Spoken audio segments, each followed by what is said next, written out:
ഒരിക്കലേ അള്ളാഹുവിന്റെ റസൂല് മഹദിയായ ഫാത്തിമ ബീവിയോട് രണ്ട് രഹസ്യങ്ങൾ പറഞ്ഞു കൊടുക്കുന്നുണ്ട്. ഒന്നാമതായി റസൂലുള്ള രഹസ്യം പറയുമ്പോൾ ഫാത്തിമ ബീവി കരയുകയാണ്. രണ്ടാമതായി രഹസ്യം പറയുമ്പോൾ ഫാത്തിമ ബീവി ചിരിക്കുകയാണ്.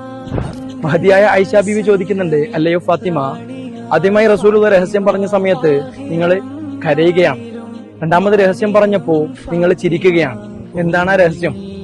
റസൂലുള്ളാന്റെ വഫാത്തിന് ശേഷം മഹദിയായ ഫാത്തിമ ബി ആയിഷ ബീവിയോട് പറയാണ്, അള്ളാഹുവിന്റെ റസൂല് വഫാത്തായതിനു ശേഷം മഹദിയായ ഫാത്തിമ ബീവി ആയിഷ ബീവിയോട് പറഞ്ഞു കൊടുക്കുകയാണ്, ഒന്നാമത്തെ രഹസ്യത്തിന് ഞാൻ കരഞ്ഞത് അള്ളാഹുവിന്റെ റസൂലിന്റെ മരണ വാർത്ത അറിയിച്ചപ്പോഴാണ്. രണ്ടാമത് ഞാൻ ചിരിച്ചത് അഹ്ലുബൈത്തിൽ നിന്ന് റസൂലുള്ളാഹിക്ക് ശേഷം ആദ്യം മരണപ്പെടുന്നത് ഞാനാണെന്ന് അറിഞ്ഞതിന് ശേഷമാണ്. അത്രത്തോളം അള്ളാഹുവിന്റെ റസൂലിനെ സ്നേഹിച്ച മഹദിയായിരുന്നു മഹദി ഫാത്തിമ ബീവി റളിയല്ലാഹു അൻഹ.